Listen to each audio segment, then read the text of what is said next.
sambil kita menunggu em, materi awal. Nah, kan banyak yang bilang bahwa communication is the key gitu ya.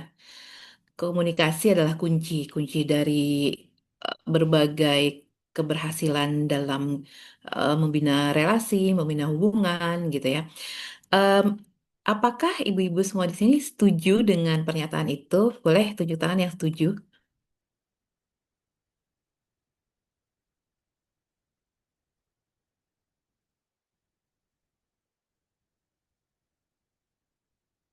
Sudah ada yang tunjuk tangan belum ya?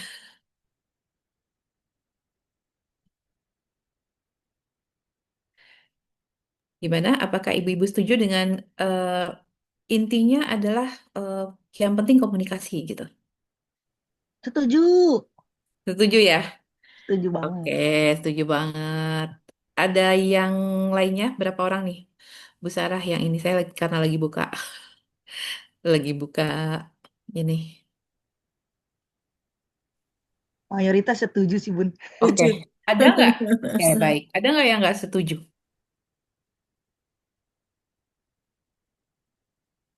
Malam-malam disuruh mikir. Kira-kira ada yang nggak setuju nggak?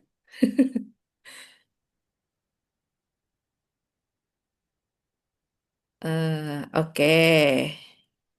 Adakah yang tidak setuju? Berarti semuanya setuju ya. Ini saya share-nya saya pakai dulu ya, Mbak Sarah. Sebentar. Oke.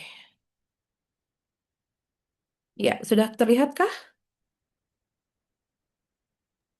Sudah terlihat? Sudah. Sudah. Oke, baik. Nah, sekarang yang setuju tadi semuanya mayoritas ya, ibu-ibu ya. Eh, tidak ada yang salah, benar setuju. Tapi ada tapinya nih. Tapinya adalah apakah cukup hanya komunikasi saja kuncinya? Cukupkah hanya komunikasi saja kuncinya? Apa harus dilengkapi? Jadi ini udah kelihatan Mbak Sarah? Sarah, sudah ya? Tapi belum di full screen. Mungkin bisa di Oh full ya, belum. screen ya. Oke, kita full screen dulu ya. Gimana? Sudah ya? Oke. Jadi ibu-ibu semuanya, saya setuju dengan kata-kata eh, yang penting intinya adalah komunikasi, dikomunikasikan. Tapi pernyataan ini harus dilengkapi dengan komunikasi yang seperti apa, gitu, ya kan? Ada suami istri yang tiap hari komunikasi, tapi komunikasinya berantem. Itu komunikasi bukan? Tapi komunikasinya berkonflik gitu ya. Komunikasinya saling menjatuhkan atau antara ibu dan anak. Komunikasi sih, tapi komunikasinya bentakan gitu ya. Komunikasinya eh, anaknya ngelawan gitu ya. Komunikasinya senantiasa menimbulkan konflik gitu ya. Jadi eh, komunikasi seperti apa yang seharusnya terjadi, bukan hanya cukup yang penting komunikasi deh, bukan. Tapi komunikasi itu juga harus komunikasi yang efektif. Seperti malam ini materinya adalah komunikasi efektif. Jadi sebelum saya ingin membahas tentang bagaimana praktik komunikasi efektif dalam keluarga antara suami istri gitu ya, antara pasangan suami istri, ibu dan anak ya, orang tua dan anak gitu ya. Saya ingin membuka kembali atau mereview komunikasinya dulu. Karena intinya adalah komunikasi yang seperti apa yang memang sebenarnya bisa efektif. Dua pihak itu saling memahami, saling menerima gitu ya, saling tidak menimbulkan konflik, tidak saling menjatuhkan. Yang menjadi intinya adalah komunikasi yang efektif. Nah, sekarang saya mau tanya lagi ya kepada ibu-ibu semua. Eh, Ibu-ibu kalau misalnya bicara dengan suami, inginnya komunikasi yang seperti apa? Boleh nggak ada yang tunjuk tangan atau langsung ngomong? Maksudnya, penuh kelembutan atau mungkin saling hormat satu sama lain, saling paham, salah satu dari itu. Kira-kira apa?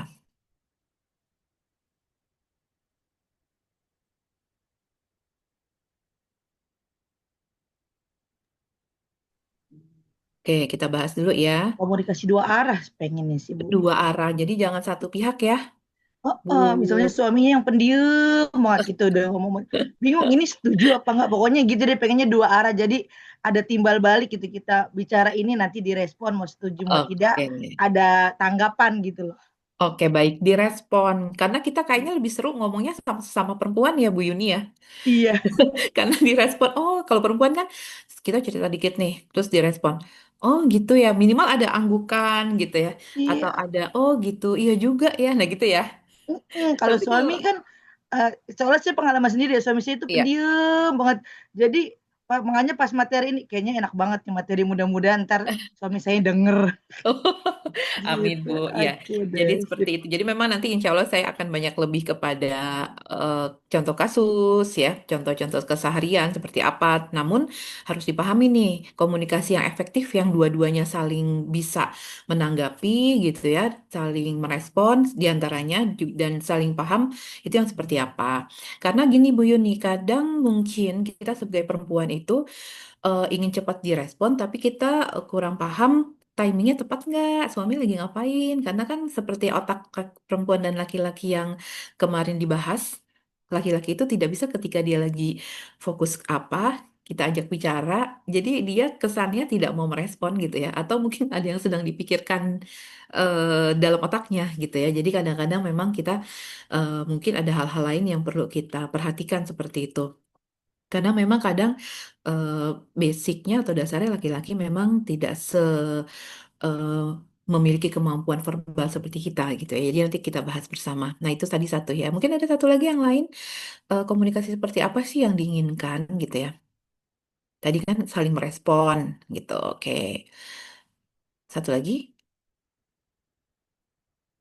karena kadang-kadang kalau Pak suami itu mbok ya ngangguk gitu ya atau mbok ya apa gitu ya ketika kita berbicara sesuatu kan kadang-kadang seperti itu ya. Nah, sekarang saya ingin memperlihatkan ya bahwa komunikasi yang efektif itu dikatakan efektif adalah ketika memang ada empat hal nih menurut salah satu pakar komunikasi, eh, Devito. Jadi dia bilang bahwa kalau kita mau menciptakan komunikasi yang efektif ya, dua-duanya itu saling paham, dua-duanya itu saling nyaman gitu. Ternyata memang harus ada yang dibangun gitu. Harus ada yang eh, syaratnya harus dimiliki lima ini gitu ya. Pertama apa? Pertama adanya openness, openness atau adanya keterbukaan. Ya, orang akan terbuka jika memang dia sudah nyaman. Ya, kita nggak akan terbuka ketika kepada orang ya, entah kepada pasangan ataupun kepada anak, kepada ibu, orang tua gitu ya. Ketika makin dewasa kan makin banyak hal yang mungkin mereka akhirnya berjarak gitu ya. Nah, openness ini dibutuhkan ketika kita memang sudah nyaman pasti akan eh, terjadi keterbukaan. Nah, kalau misalnya satu sama lain sudah nyaman untuk terbuka, berarti itu adalah komunikasi yang salah satu syarat efektifnya terpenuhi. Gitu. Nanti contohnya seperti apa saya infokan lagi. Yang kedua adanya empati ya. Empati itu adalah memahami kita berupaya untuk ada di posisi orang lain gitu ya sehingga kita paham. Yang ketiga dinamakan supportiveness yaitu kita harus eh, mensupport ya tidak butuhkan. Dan keempat positiveness jadi segala sesuatunya nanti hal-hal yang positif yang kita pilih bahasa yang kita gunakan positif gitu ya. Yang terakhir adanya equality kesetaraan kita tidak merasa lebih dibandingkan lawan bicara kita. Nah kalau keterbukaan ini tuh eh, jadi adalah keinginan untuk membuka diri ya.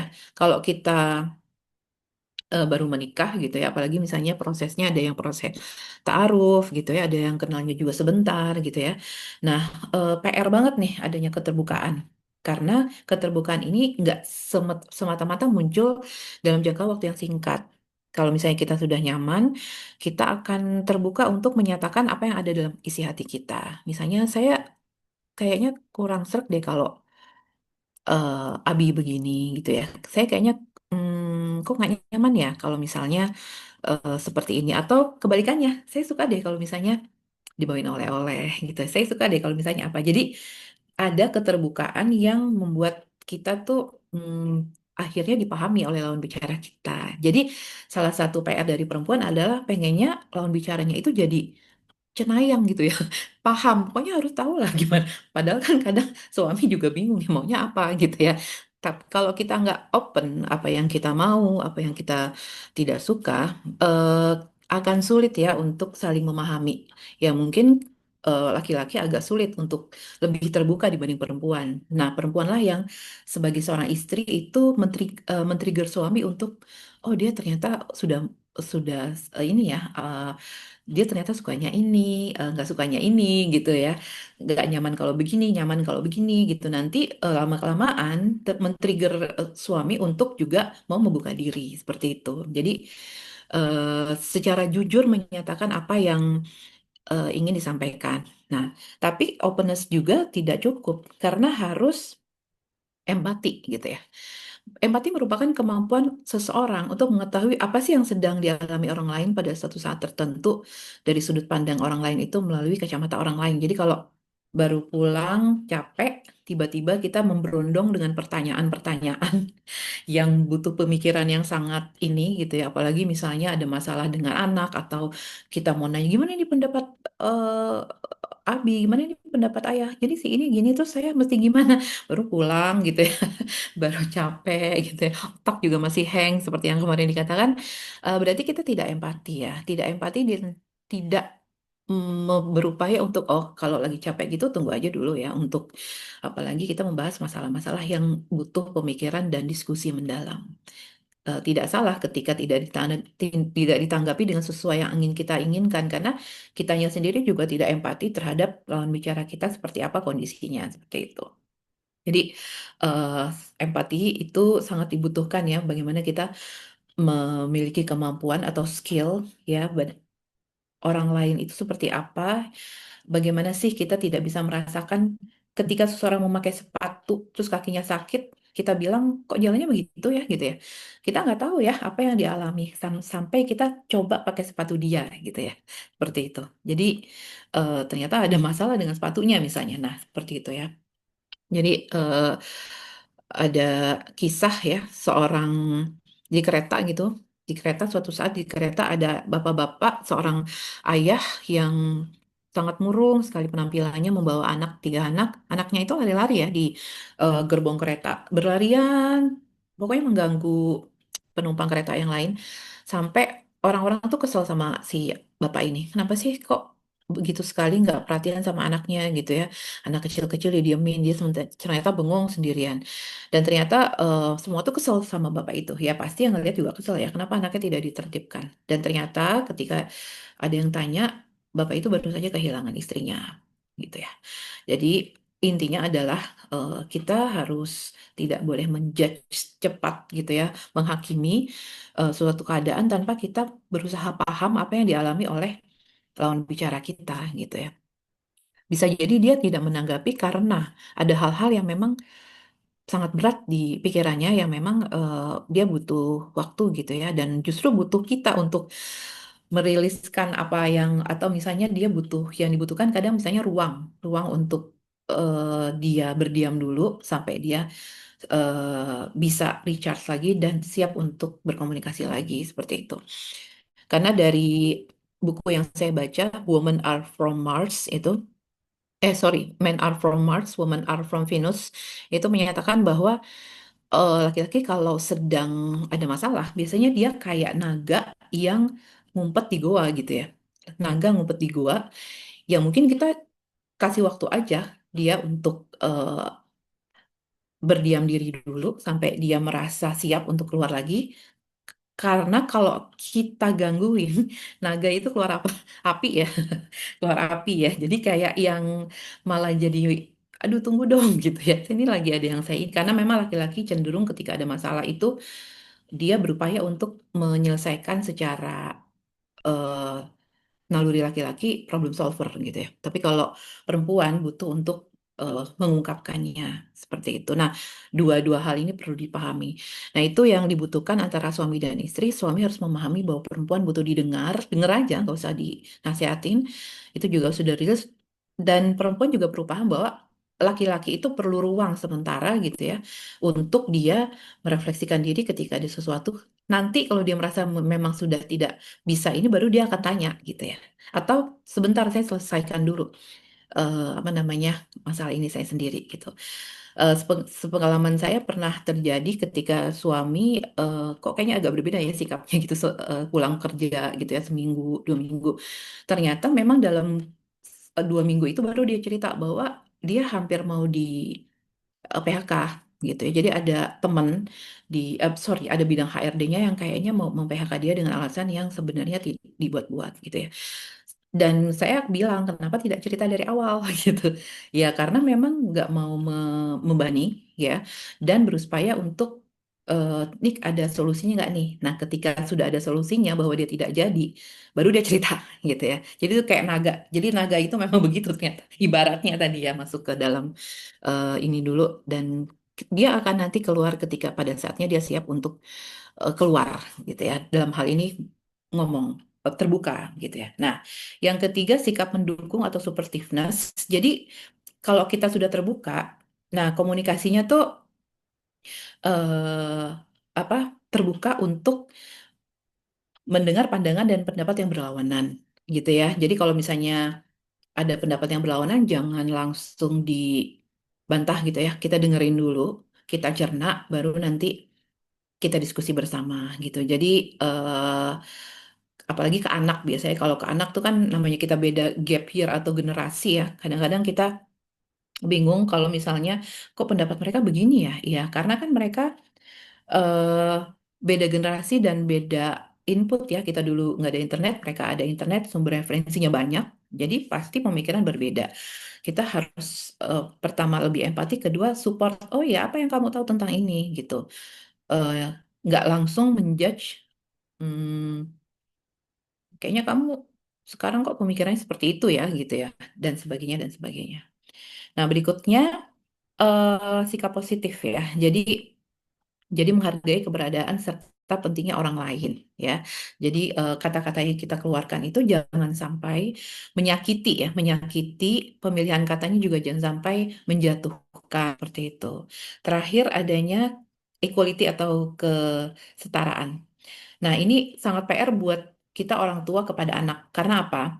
Biasanya kita merasa bahwa kita lebih berpengalaman dibanding mereka. Ya memang begitu ya adanya ya. Artinya kita lebih hidup lebih lama dibanding mereka, tapi kan ketika mereka misalnya melakukan kesalahan atau kekeliruan, ya harusnya kita tidak memakai standar kita yang sudah punya pengalaman banyak ya, bahwa kita lebih bijaksana, kita lebih eh, berpikir secara rasional gitu. Itu tidak bisa kita pakai standar ke anak-anak gitu ya. Setidaknya kita harus menyamakan persepsi kita bahwa mereka juga anak-anak yang kita masuk ke dunia anak-anak gitu ya. Jadi komunikasinya akrab. Ya coba-coba aja gimana ceritain. Eh, eh,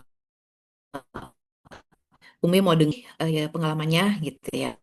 Kenapa kenapa teman-teman kamu misalnya pada seperti ini? Kenapa? Menurut kamu gimana gitu ya? Jadi seperti itu ya. Adanya equality atau kesetaraan yang lawan bicara kita merasa hmm, tidak dikerdilkan gitu ya. Kita merasa sama-sama. Nah, jadi eh mungkin di sini ya, kenapa sih kita harus menjadi orang yang empati? Karena kalau orang yang empati itu kita bisa memahami motivasi dan pengalaman orang lain. Coba ibu-ibu sering nggak ketemu orang yang ketiga baru ngomong sedikit gitu ya, terus ditanggapinya, oh kalau saya sih nggak begitu, kalau saya mah nggak begitu gitu. Sering nggak kayak begitu? Kalau saya, nah ini kalau saya ini dalam komunikasi itu sebenarnya sangat menimbulkan ketidaknyamanan ya, karena kita menggunakan standar kita kepada orang lain gitu loh. Kalau saya, kalau saya sih ngasuh anak begini. Kalau saya kecuali ditanya ya, kalau ditanya beda gitu ya. Kalau misalnya dia baru ngomong sudah kita selak kalau saya itu sebenarnya sangat-sangat membuat tidak nyaman gitu ya, bahkan menjatuhkan dan kayak adu nasib gitu ya, seperti itu. Jadi sangat tidak nyaman sekali. Seperti itu sebelum orang itu selesai berbicara dan tanpa kecuali kita diminta kalau ibu bagaimana kecuali seperti itu ya. Orang yang empati itu mampu memahami perasaan dan sikap orang lain dan juga harapannya seperti apa dan terakhir keinginan di masa yang akan datang seperti apa. Nah, eh, kalau misalnya kita punya empati ya, kita tuh akan lihat-lihat dulu timing yang tepat ngomongnya kayak gimana enaknya. Ketika kita ngomong ini kira-kira perasaan dia tersakiti atau tidak ya? Atau tepat nggak ya kalau dia lagi seperti ini saya ngomongnya sekarang, misalnya seperti itu. Ya, kita tahu teman kita lagi ada musibah, tapi terus kita ada kabar gembira, kita tahan dulu ya. Karena kita harus empati dulu dengan dia sedang ada musibah gitu ya. Bagaimana sih kita mengatakannya harus dengan nada tinggi kah atau tidak gitu ya. Terus menghindari topik tertentu. Terus kita tahu kapan sih yang tepat untuk diam, kapan kita melakukan pengungkapan diri. Nah, di sini nih kadang-kadang kalau antara orang tua dan anak ya, ketika anak lagi ngomong, kita harus menahan godaan nih untuk mengevaluasi gitu ya. Menurut ibu sih kamu harusnya gitu kan seperti itu. Terus menahan godaan untuk menilai gitu ya, menafsirkan atau mengkritik. Nah, itu. Jadi eh, mencapai empati itu begitu di antaranya langkahnya. Makanya kan Allah menciptakan satu mulut, dua telinga karena kita harus lebih banyak mendengar dibanding berbicara. Ya, salah satu ujian bagi perempuan adalah menahan bicara ketika memang seharusnya kita diam seperti itu. Nah, eh, ketika kita sudah berempati, nanti suami atau anak itu eh, akan tidak takut ya untuk mengungkapkan saya pengennya ini loh Bu, saya pengennya ini Umi gitu. Itu nggak takut mereka. Karena mereka tahu kita tuh sudah paham, kita nggak akan ngejudge, kita tidak akan mengkritik, segera mengkritik gitu ya. Terus bahkan ketakutannya pun dia berani untuk mengungkapkannya gitu ya. Pengalamannya juga dia cerita di sekolah seperti apa, suami misalnya ada hal apa, pengalamannya seperti apa, kemampuannya dia juga berani untuk mengungkapkannya. Jadi semakin mampu kita melihat apa yang dilihat orang itu dan merasakan apa yang dirasakannya, dan kita mencoba mengerti alasan kenapa sih orang itu kayak gitu. Jadi jangan ngelihat dari luar aja ya. Kadang kita kalau melihat orang dari luar itu dalam waktu yang singkat, kita menilai itu kayak kita nonton film tapi trailernya aja gitu loh, bukan keseluruhan film gitu ya. Trailer kan masih tanda tanya ya, tapi kita udah pasti gini nih gitu. Padahal biasanya plot twist lah atau apa gitu ya, seperti itu. Jadi eh, jika kita tuh sulit untuk memahami sudut pandang orang lain, nggak apa-apa kita ajukan pertanyaan aja, minta kejelasan dan doronglah orang itu untuk bicara. Nah, ini ada beberapa hal yang mungkin nanti lebih ke contoh kasus gitu ya.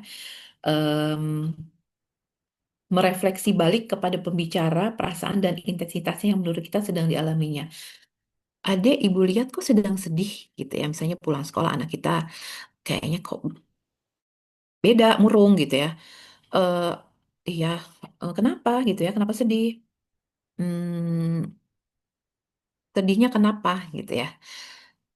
Eh iya, soalnya teman-teman tadi bilang gini ke adik. Terus adik merasakan apa gitu ya? Jadi merefleksikan, kita bantu dia untuk merefleksikan gitu ya. Nah, di sini ada beberapa yang perlu kita ingat ya kalau misalnya jadi seseorang yang eh, baik itu kadang lebih penting gitu ya eh, dibanding orang yang benar. Maksudnya bukan berarti kita nggak boleh menjadi orang yang benar, bukan. Tapi kita menjadi orang yang benar, tapi penyampaiannya adalah juga harus baik gitu ya. Ketika kita sudah mengetahui hukum-hukum ya, eh, seperti apa dalilnya atau apapun. Tapi apakah pas kita menyampaikan itu dalam bentuk dalil-dalil atau hukum-hukum gitu ya dalam situasi yang eh, tidak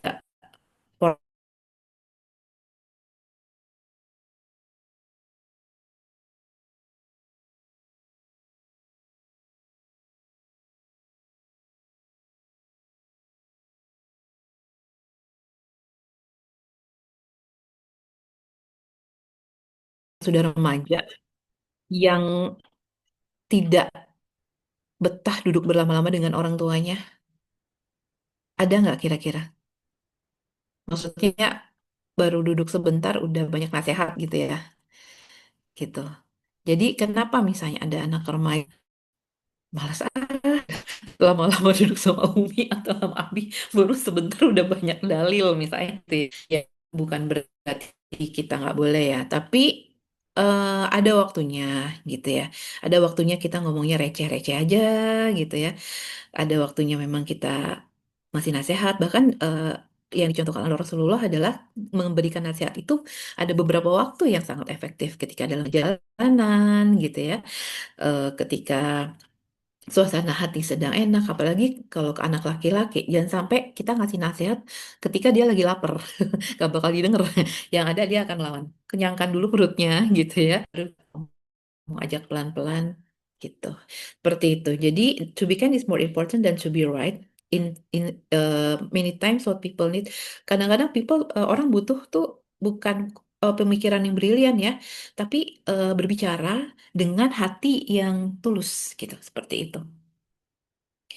Nah, kalau kalau perempuan nih, ini nih, ibu-ibu sudah tahu solusinya. Sebenarnya sudah tahu ya, kalau kita mau curhat sudah tahu sih. Cuman pengen perlu didengerin aja gitu ya. Kayaknya ini buat bapak-bapak ya. Ya, Bu Sarah ya, biar bapak-bapak paham gitu ya. Iya. Nah, nah, nah, empati itu kesabaran dan ketulusan melihat dunia dari kacamata orang lain. Ya, jadi eh, tidak tidak dipelajari di sekolah, tapi seiring dengan waktu eh, kita di seluruh hidup apa di keseharian kita itu eh, yang kita dapatkan mainnya dari situ. Nah, empati itu apa? Empati adalah melihat dengan kaca orang lain, mendengar dengan telinga orang lain, dan merasakan dengan hati orang lain. Ingat sekali yang jika orang yang sangat berani untuk bertanya kepada Rasulullah, Rasulullah bagaimana jika saya berzina? Mungkin ibu-ibu pernah mendengar ya ceritanya ya, ada remaja pemuda yang bertanya dengan begitu berani kepada Rasulullah, Rasulullah bagaimana jika saya berzina? Gitu ya. Nah, itu kan pertanyaan yang luar biasa. Bertanya kemaksiatan kepada Rasulullah gitu ya. Dia mau terbuka kepada Rasulullah gitu. Rasulullah tidak langsung menghardik atau memaki, memarahi dan sebagainya. Tapi apa yang Rasulullah lakukan?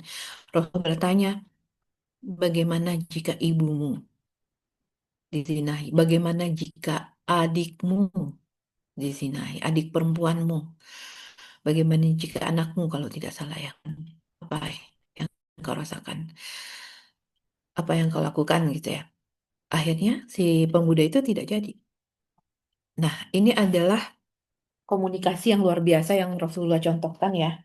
Bagaimana Rasulullah berusaha masuk ke dalam pemikiran pemuda itu, berupaya untuk seakan-akan dia ada di posisi pemuda itu dan membuat pertanyaan yang sangat membuat hati pemuda itu akhirnya tidak jadi bermaksiat gitu ya. Tidak jadi punya eh, tidak apa namanya langsung tungkur gitu ya, langsung bersadar.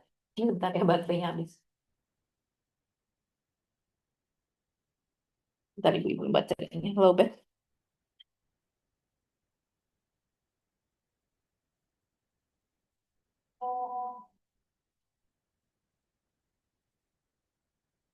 Nggak keras baterainya. Ya, jadi seperti itu. kita bisa melihat bagaimana empatinya Rasulullah yang bahwa seorang pemuda itu pendekatannya seperti itu gitu ya. Pendekatan ke remaja itu pendekatannya adalah dialog dan logika. Jadi dia mengajak pemuda itu bukan untuk diberikan dalil-dalil ya, hukum-hukum, tapi diajak berdialog dan berlogika. Dan itulah memang pendekatan kepada remaja. Jadi kita tanya, bagaimana jika menurut kamu, nah seperti itu kalau ke anak remaja. Jadi komunikasinya adalah komunikasi yang tidak satu arah dan ajak mereka untuk menurut kamu bagaimana gitu ya. Nah, empati ini adalah kecerdasan yang tertinggi gitu yang dimiliki seseorang. Sikap empati ini juga menjadi salah satu ajaran Rasulullah ya. Disebutkan dalam sebuah hadis riwayat Bukhari dan Muslim, perumpamaan orang yang beriman dalam hal saling mencintai, mengasihi, menyayangi bagaikan satu tubuh. Apabila salah satu anggota tubuhnya sakit, maka seluruh tubuhnya juga akan merasakan sakit dengan tidak bisa tidur, bahkan sampai demam. Hadis riwayat Bukhari dan Muslim. Seperti itu, pengawalan materi dari saya. Nanti setelah ini ada contoh kasus. Mungkin Bu Sarah bisa ada sesi awal dulu untuk eh, jika ada yang mau bertanya, nanti baru saya lanjut slide berikutnya. Baik, Masya Allah.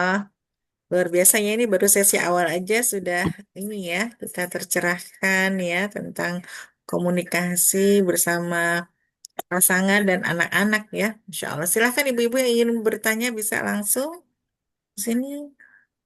Ah ya belum ada. Silahkan buka mic-nya. Ada yang ingin bertanya? Bu Marisa, Yuni mau nanya. Ya, Oh iya, silakan. silakan Ibu Yuni. Pertanyaannya gini, Iya. yang tadi mungkin salah satu faktornya, memang saya Mm-mm. sama suami kan dulu Mm-mm. eh, nggak kenal lama gitu ya, maksudnya kenalnya nggak Tuh. lama, jadi Ya. langsung menikah, Mm-mm. terus jadi mungkin kurang pengenalan juga, terus tambah-tambah Mm-mm. lagi kita punya anak, terus kita sama-sama bekerja, Iya. terus dia itu ternyata kan memang Mm-mm. pendiam Mm-mm. banget, jadi tambah pendiam Ya. lagi Mm. setelah orang tuanya meninggal gitu pas COVID, kena Ya, ya, COVID ya, yang ya. lagi Mm-mm. tinggi-tingginya saat itu gitu. Dan Mm-mm. itu tuh menurut saya perubahan juga yang sangat drastis mungkin ya, Mm-mm. apalagi kan Mm-mm. dia Mm-mm. cowok satu-satunya juga di keluarga gitu dan punya Betul. satu adik satu kakak gitu, jadi lebih pendiam lagi dibandingkan yang dulu gitu. Nah, jadi kalau Iya, sekarang tuh iya. dia suka tambah bingung. Ah, ah. Ini kenapa diemnya gitu ya? Iya, iya, iya. Uh, apa karena pertama udah kehilangan teman ceritanya gitu ya? Mm-mm. Mm-mm. Bapak Mm-mm. sudah tidak ada, ibu sudah tidak Iya, ada gitu. iya. Terus mungkin kerjaan, terus mungkin Mm-mm. memikirkan adik dan kakaknya juga gitu Mm-mm. kan. Mm-mm. Nah, kira-kira cara saya gimana gitu ya Iya, supaya iya. membangun komunikasi yang efektif gitu loh. Jadi Mm-mm. biasanya saya kalau lagi mau ngobrol juga di rumah tuh saya bisa seharian tidak mengobrol. Tapi maksudnya Mm-mm. kegiatan kita lakukan bersama, semuanya makan apa Mm-mm. Mm-mm. rutinitas Mm-mm. bersama gitu. Mm-mm. Tapi Mm-mm. tidak ada komunikasi yang Oke. mau Mm-mm. ngobrol-ngobrol aja gitu nggak ada. Mm-mm. Tapi kalau Betul, betul. kita sapa dijawab, kita enggak sapa Mm-mm. ya biasa aja kita gitu, Mm-mm. ada salah apa enggak ya sampai kan nanya di chat Iya, dulu iya. gitu ya di rumah tapi Benar-benar. pakai handphone gitu loh saking Mm-mm. takutnya nanya gitu ini Mm-mm. kenapa ya gitu tapi memang nanti ujung-ujungnya yang tadi Bu Marisa bilang gitu kan kalau lelaki itu kalau punya masalah dia diem dulu kalau solusinya Mm-mm. sudah dapat baru tapi kan kita sebagai perempuan sebagai istri juga bingung ini kenapa sih gitu jadi Iya, saya harus bagaimana gitu ya iya, iya. padahal Mm-mm. udah lama menikah tapi masih tetap Mm-mm. aja gitu Mm-mm. saya ada emang Iya, begini emang jadi iya, iya, masih iya. tetap bingung gitu Iya. begini begitu ditambah Mm-mm. sekarang anak Mm-mm. sudah menginjak remaja gitu kan Mm-mm. kelas Mm-mm. satu SMA jadi semakin Mm-mm. bingung terus punya anak juga yang tipe-tipe gitu sama suami gitu tapi kalau lagi ngobrol tentang yang tadi kegiatan yang dia suka sama suaminya kedua anak saya kan cowok ya tapi Iya. kok dia ngalir banget gitu jadi saya perempuan Mm-mm. sendiri di rumah jadi semakin bingung oh apakah memang begini tuh sampai kapan saya begini jadi begitu loh Bu jadi kira-kira Mm-mm. bagaimana ya Bu tips untuk membangun Mm-mm. komunikasi gitu Iya. loh yang sehari-hari aja gitu loh, maksudnya yang Mm-mm. biasa-biasa Mm-mm. aja gitu, Ya. tapi saya tanpa berpikir yang macem-macem gitu, tapi kan Mm-mm. memang maksudnya mungkin ini udah karakter dia gitu loh, udah Mm-mm. sifat dia, tapi tetap aja kalau dia lagi diem timbul rasa penasaran gitu, ini Mm-mm. kenapa gitu. Betul. Marisa, terima Ya, kasih. terima kasih Bu Yuni. Sepertinya apa yang dialami Bu Yuni itu banyak yang mengalaminya Bu Yuni. Oh iya ya, Anak-anak Bu Yuni banyak alhamdulillah yang tidak mengalaminya. sendirian. Tidak sendirian. Jadi memang tantangan bagi kita perempuan Bu Yuni yang sudah punya ilmunya dan sudah belajar, biasanya memang dari kita untuk namanya yang dinamakan komunikasi asertif. Ya, komunikasi asertif itu adalah ketika kita berani mengungkapkan apa yang ada di pikiran dan perasaan kita dengan cara yang baik dan tidak menjatuhkan, gitu ya. Daripada kita memendamnya dan bertanya-tanya, gitu Bu. Bertanya-tanya ya Bu ya. Bertanya-tanya terus nggak ada jawabannya ya Bu Yuni ya. Jadi gini Bu Yuni, kalau kita dari hal yang kecil itu contohnya misalnya begini. Manggilnya siapa Bu Yuni? Abi, manggilnya Abi. Abi. Abi. Umi ya berarti ya. Abi, Umi itu Abi dan Bunda sih. oh ya. Berarti ya Bu Yuni manggilnya Bunda ya. Manggil diri Iya. sendiri Bunda ya. Oke. Abi, Bunda tuh sebenarnya pengen deh kita tuh ada waktu buat ngobrol. Abi mau nggak? Gitu aja lagi Bu. Bener kok. Itu kan sederhana ya. Jadi dia itu kalau kita nggak ngomong, kadang dia nggak paham gitu loh. Memang laki-laki itu perlu banyak kita infokan sesuatu yang kita inginkan, kita merasa nyaman, kita nggak suka. Nah, ketika kita open, kan tadi kan kuncinya open ya. Jadi Bu Yuni itu harus open dulu, open terhadap apa yang ada di pikiran dan perasaan Bu Yuni, yang ingin Bu Yuni eh, ungkapkan ke dia. Jadi jangan kayak dia kenapa ya, dia kenapa ya, tapi kita nggak ngomong gitu. Gak Maksudnya kita ngungkapin nggak gitu. kita nggak ngungkapin ya, nggak akan berubah gitu ya. Oh ternyata kamu pengen, Bunda tuh pengen ada waktu ngobrol ya, gitu. Maksudnya kalau saya setipe dengan Bu Yuni, saya orangnya cenderung ekspresif gitu ya, cenderung ekspresif. Suami cenderung diam gitu, mendiam gitu ya. Bahkan waktu taruh pun dia belak-belakan bilang saya pengen cari istri yang komunikatif Bu. Oh. Karena dia paham dia itu bukan orang yang komunikatif gitu ya. Tapi bukan komunikatif itu bukan cerewet ya. Mm-mm. Komunikatif beda dengan cerewet ya. Nah, eh, ternyata di CV-nya sendiri pun saya eh, apa yang komunikatif gitu ya, yang ya pokoknya secara secara sikap tuh itu loh kok ini pas ya. Saya kan jurusan komunikasi gitu dalam hati saya gitu ya. Jadi artinya gini Bu, intinya balik lagi, ternyata kita harus duluan untuk berupaya mengungkapkan perasaan dan pikiran kita agar suami kita paham dan nanti dia tertrigger juga untuk seperti kita gitu loh, untuk open. Jadi pertama yang kita lakukan adalah open dulu, terbuka dulu. Yang tadi itu eh Bi, eh, Bunda tuh pengen deh ada waktu kayak mungkin sebelum tidur kali ya gitu ya. Kita kayak ada ngobrol-ngobrol aja gitu. Gimana? Gitu kan ya. Coba aja dulu awalin dengan itu gitu ya. Terus kalau ke anak tanyanya yang receh-receh aja. Misalnya kamu lagi misalnya anak lagi nonton apa, terus atau lagi apa? Kamu kenapa suka nonton itu gitu ya? Misalnya ada dia lagi suka nonton biasanya anak ibu aktivitasnya apa yang biasanya bisa dijadikan bahan ngobrol gitu. Biasanya bersepeda, dia pokoknya Mm-mm. sepeda sama sama seperti Abinya banget. Pokoknya Abinya kan tuh senengnya ke teknik ya. Jadi mungkin Hmm? pokoknya ngerakit-ngerakit gitu. Terus olahraganya Hmm. sepeda gitu.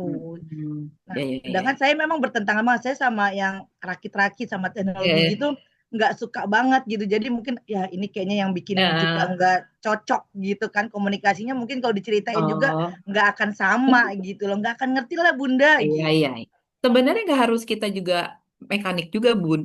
Hmm. Jadi minimal ketika dia lagi ngapain, kita Heeh. sebelahnya aja.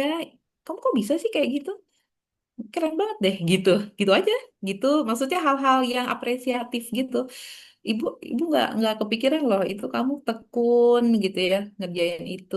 Terus pas sudah jadi misalnya, "Hmm, belajar dari mana?" gitu ya.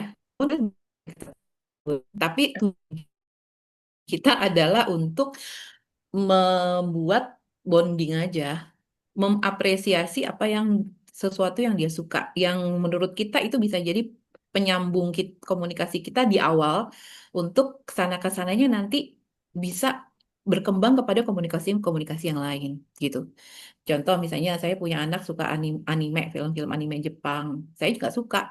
Dia suka maksa saya ikutan nonton gitu kan ya.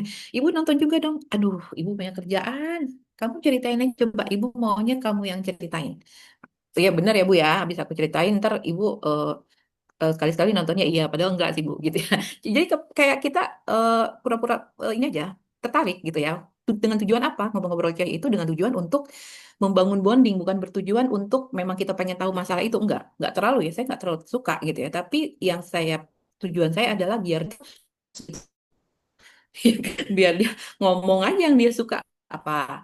Enggak Bu, jadi ceritanya nih Bu ya, pokoknya kita luangkan waktu, jadi ceritanya nih Bu ya, ternyata tokoh ini gini, terus menurut kamu gimana? Tokoh itu kenapa? Pokoknya itu bisa jadi bahan yang kita diskusikan. Yang tukang mekanik itu juga, ibu ini aja, kamu belajar dari mana sih? Panggil apa? D apa Bang? Gimana? Panggilnya kakak. Kak, kakak kamu belajar dari mana? Emang suka kayak gitu, gitu ya. Kok bisa sih kamu kayak pakai obeng apa? Suka ya kayak gitu. Pokoknya gitu. Jadi cari-carilah hal-hal yang pertanyaan-pertanyaan kita yang sesuatu yang mereka memang minati. Nah, itu buka obrolan tuh. Buka obrolan gitu ya. Jadi jangan langsung merasa bahwa kita harus deep talk. Enggak. Deep talk itu berawal dari sesuatu yang receh. Nanti kalau dia udah asik ngobrol receh, nanti berkembang tuh. Lama-lama nanti tanpa ditanya dia ngomong sendiri. Tapi memang berproses, Bun. Jadi kalau sama suami juga gitu. Artinya kita eh, apa namanya ngomong aja yang ingin kita sampaikan, tapi bukan yang emosi ya, gitu. Emosi kalau emosi kan misalnya di rumah tetap aja ini udah di rumah apa gitu kan emosi tuh. Iya. Iya kan? Tapi kalau yang ini eh, perasaan aja, perasaan yang ingin kita ungkapkan gitu. Yang tadi saya bilang, kita kapan-kapan ini yuk, Bi, makan di mana gitu yang murah meriah nggak apa-apa. Yang penting kita berdua aja gitu, gitu. Nggak apa-apa kalau kita ngajak duluan nggak apa-apa, Bun. Gitu. Jadi kita harus asertif dalam komunikasi itu namanya asertif. Jadi secara aktif melakukan komunikasi, mengawali komunikasi dengan tujuan mengungkapkan perasaan dan pikiran, tapi dengan cara yang tidak menjatuhkan dan tidak menyakiti gitu ya, itu asertif. Asertif itu juga bisa dilakukan ketika kita ingin menasihati atau mengkritik anak gitu ya. Misalnya kita lihat anak kita yang tadinya rajin beresin kamarnya atau rajin bersih-bersih, kok sekarang kamarnya banyak sampah.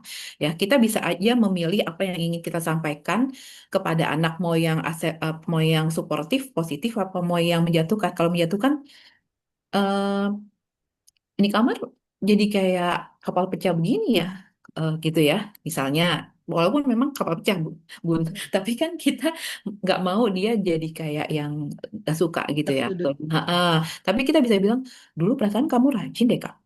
Dulu kamu bersih loh. Kalau misalnya ada yang jatuh-jatuh tuh kamu langsung taruh di tempat sampah. Ayo, gimana sekarang? Rapian dulu loh kamarnya gitu. Beda nggak Bu rasanya? Beda. Rasa berbeda, walaupun tujuan sama ya, menegur Iya. kan. Tapi rasa beda ya. Nah, Intonasinya juga mungkin berbeda kan jadinya yang walaupun dalam hati diterima gondok, oleh siswa. iya, Iya. walaupun dalam hati gondok nggak Bu? Iya. Gondok banget saya sebenarnya lihat kamar kapal pecah, Berantakan. tapi kan ingat tujuan kita buat biar apa yang kita sampaikan bukan bikin dia tambah kesel, walaupun dia tahu dia salah ya. Tapi bagaimana dia akhirnya tersadar dan penerimaannya tuh bahwa kita tuh bukan memarah apa kita dalam hal untuk memperbaiki gitu. Jadi komunikasi itu adalah bukan sekedar what ya atau apa yang disampaikan, pesan yang disampaikan tuh sama sih, tapi ketika how atau penyampaiannya berbeda, rasa yang diterima tuh berbeda gitu. Ya kan, pemilihan kata gitu ya. Pemilihan kata itu juga akan membedakan juga gitu ya. Ternyata laki-laki itu memang tidak suka dinasehati kan, fitrahnya gitu ya. Jadi kalau mau lebih kepada komunikasi aku aja, misalnya kayak eh, apa sih kalau bapak-bapak misalnya nggak suka suka lupa ngabarin ya? Ya nggak Iya sih? Nah, betul. itu suka lupa Pulang ngabarin. telat biasa Nah, aja. tapi sebenarnya kita bukan masalah pulang telatnya, Bun. Mm-mm. Tapi minimal dia ngabarin gitu. Kalau dia ngabarin, kita kan nunggunya nggak deg-degan, gitu ya. Iya nggak was-was. Nggak was-was. Ya, ini Iya. gimana nih caranya? Ini kayaknya persoalan klasik bapak-bapak nih. Suka lupa Iya betul. ngabarin. Yang di rumah deg-degan nunggunya gitu ya. Biasanya pulang jam 9 atau jam 8, nih jam 10 belum pulang tapi nggak ngabarin. Nah, gimana tuh nyampainya, Bu? Coba, Bun. Negurnya gimana? Nggak sih biasanya sih ya langsung chat aja. Abi kok belum pulang di mana misalnya gitu. Ntar Oke, ya Abi lagi masih ada kerjaan udah. Atau dibilang ya gitu aja. Terus kan dibalasnya cuma satu huruf aja. Huruf oke. ya gitu aja. Jadi kan saya bingung. Oh berarti orang maksudnya tidak bakal. So, jadi udah paham kalau walaupun udah satu huruf. Berarti dia ada dalam kondisi baik-baik aja gitu. Oke. Karena dulu pernah Bun. Dia tuh kecelakaan. Mm-mm. Kecelakaannya dari pagi. Terus saya baru tahunya itu maghrib atau malam gitu udah di Hmm. penanganan di rumah sakit udah ini baru Mm-mm. tahu gitu jadi saya Mm. jadi mulai ada rasa khawatir kan kalau dia nggak ngabarin gitu akhirnya saya chat walaupun udah sering ngingetin kalau pulang telat atau ada apa kabarin ya gitu akhirnya tetap aja begitu nggak Mm. dikabar-kabarin dengan alasan apalah akhirnya Mm. saya tanya ntar jawabannya satu huruf oh alhamdulillah berarti baik-baik aja gitu aja sih udah mau satu huruf atau emoticon doang gitu kata saya oh karena emang mungkin begini gitu kata saya belum berubah ya udahlah terima aja Oke. gitu. Nah, kalau saya nggak terima, Bu. Gitu. Kalau Terus saya gimana dong Bu berlanjut, caranya? saya ketika itu kan oke dia cukup. Nah, tapi di lain waktu ketika suasana lagi enak, saya ngomong, ya, Mas ya, saya manggilnya Mas ya, atau kadang-kadang manggilnya Hani lah. Kalau misalnya pulang telat, sebenarnya nggak apa-apa, karena kan mungkin ada kerjaan yang di luar dari biasanya. Cuma tolong kabarin. Kenapa sih aku minta kabarin? Karena bukan berarti langsung harus pulang buru-buru pas ngabarin, bukan. Tapi biar tenang di rumah, gitu loh. Bisa Hmm. nggak sih kalau misalnya nanti-nanti, kalau misalnya pulang telat, tolong dikabarin. Kayaknya aku pulangnya sejam lagi deh, atau ini kayaknya masih telat, masih ada kerjaan. Nggak apa-apa. Kenapa? Biar kita nunggunya nggak was-was. Karena kan lagi jauh di jalan, takutnya di jalan ada apa-apa gitu ya. Dan itu perlu berkali-kali, Bun. Sampai akhirnya berubah pelan-pelan, ngabarin, dan agak meningkat. Kirim foto, Bun. Ini Masya Allah. gitu. Jadi ya memang perlu proses dan kesabaran. Maksudnya, eh, karena kita memang kita ungkap bukan sekedar, oh ternyata dia nggak apa-apa ya, udahlah terima aja. Nggak juga. Kita harus ungkapkan kita nggak nyaman kalau dia nggak ngabarin. Hmm. Aku nggak enak kalau nunggunya di rumah. Coba deh bayangin, aku nunggu deg-degan gitu. Jadi faktor aku ya bukan yang kamu tuh ya emang nggak perhatian, bukan gitu, bukan ke situ Hmm. ya Pak. Walaupun emang iya dalam hati kadang-kadang kita mikirnya begitu, tapi keluarnya jangan gitu. Keluarnya adalah kitanya ngerasa apa kalau dia kayak gitu. Efeknya ke kita tuh gimana? Gak enak tidur, nggak tenang. Sebenarnya dikabarin itu supaya aku tenang loh di rumah nungguin kamu. Dan gitu Bun. Dan itu Oke. perlu berkali-kali. Coba Gitu. nanti saya coba. Ya, tapi ngomongnya baik-baik aja. Pas lagi enak ya suasananya ya, gitu. Jadi seperti Oke. itu. Gitu, Bun. Ya, oke siap. Terima kasih Bu Oke. Marisa. Masya Allah, ya Bu Sri Wahyuni, saya nggak kebayang tuh. Jadi memang jangan-jangan suami Bu Yuni juga berpikir istriku pendiam sekali ya. Iya. Dia sih tahu Bu kalau saya itu nggak pendiam dia tahu. Karena saya akan bicara terus abi ini gitu gitu tetap aja ya emang udah begitu kali gitu karena saya melihat dia pendiam karena bapaknya juga dulu memang pendiam banget gitu. Iya, iya. Karena kan tadi ya laki-laki cuma 7.000 kata ya Bu Marisa ya. Nah, Iya, betul, betul. Perempuan Udah dua habis puluh ya ribu mungkin ya. kata, jadi malah udah habis ya. Jadi kalau di rumah biar nggak sepi ya kalau saya sendiri ya saya aja yang cerita gitu Iya, ya. sama-sama. Sama, Saya ya aja benar, yang Bu Sarah. cerita Iya, gitu. iya. Jadi dan meskipun suami diem aja atau matanya ke handphone, tapi ini kupingnya denger dan Dengar, dengar. Iya. dia seneng gitu dengar Heeh, istrinya cerita tuh heeh, heeh, laki-laki seneng gitu loh. Jadi heeh. nggak apa-apa cerita aja tentang Iya, aktivitas seharian apa gitu ya, iya. tentang yang lucu-lucu, yang yang bikin kita ketawa-ketawa ke TV gitu ya. Paling Mm. suami juga nanggapnya ketawa gitu. Terus udah nggak banyak ini, tapi dia senang dengar istrinya Iya, ngobrol gitu, istrinya bicara, istrinya ngelucu atau apa iya. gitu tuh suami kita senang gitu. Jadi kalau misalnya suami diem terus kita diem, Nah, itu Iya, jangan-jangan suaminya merasa, kok istriku pendiam sekali ya, iya, gitu. benar-benar, benar Karena banget. kebanyakan pasti kan kita istri yang memang banyak bicara ya, karena kan Mm, mm, kita tadi punya potensi 20.000 kata per hari. Jadi nggak apa-apa, Bu Sri Wahyuni cerita aja, cerita. Dan memang biasanya laki-laki umumnya tidak tidak senang ditanya. Dia mm. senang mendengar, Mendengar, tapi dia nggak suka ditanya, misalnya ditanya, apalagi betul. tentang dirinya sendiri, karena Iya, itu baginya adalah suatu koreksi gitu. Oh, iya, istri saya mengoreksi saya, padahal kan kita nggak maksud iya. mengoreksi ya. Mm, mm, Jadi mm, nggak apa-apa, Bu Sri Wahyuni, kalau saya boleh share, cerita aja. Oh, apa aja ceritain ke suami tentang anak, tentang apa, mau tentang belanjaan atau apa, tapi yang enak-enak aja, yang baik-baik mm. aja gitu. Seru-seru aja ya. Yang seru-seru aja gitu ya, misalnya Ah, ah. tadi masa Umi dia lucu banget, Umi tadi tuh salah jalan padahal Iya, aku mau itu ke aja kiri terus ke receh-receh. kanan gitu kan, itu nggak penting banget ya. Ah, Dia ah. pikiran dia lagi kemana ya misalnya, itu suami denger, Bu, Ah, meskipun ah. dia diem aja gitu, Iya. meskipun misalnya matanya tuh ke HP atau gitu ya Ah. biasanya, tapi ini kupingnya denger dan dia senang Mm, gitu, mm, atau sambil makan gitu kan, mm, mm. kita ceritain tuh ya, jadi kayak storytelling ya. Mm, mm, Kita benar-benar. menceritakan semua aktivitas dan dia senang. Jadi kalau besok itu kita cerita lagi, suami saya suka gini, kan kemarin udah pernah diceritain gitu, Bu. Oh, berarti dia denger ya, Bu, ya? Berarti Iya, kan iya. dia denger kan Oh, gitu oh. kan. Jadi Mm. kemarin kan kita suka ngulang-ngulang ya sebagai Ulang, istri iya. ya. Ah, Cerita ah. lagi, cerita lagi. Itu lagi. Jadi suami saya suka koreksi. Kemarin Itu udah. kemarin udah gitu ya. Kemarin udah diceritain gitu. Iya. Ah, masa sih kitanya yang lupa gitu. Udah nggak apa-apa, pokoknya dengerin aja, saya bilang.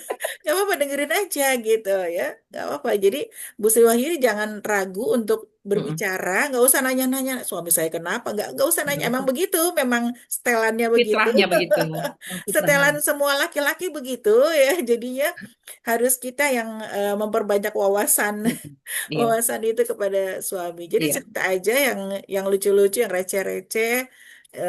Jangan. Terus kemudian tadi, eh, intinya satu, jangan ditanya karena dia nggak iya. suka ditanya. Ah, ah. Misalnya.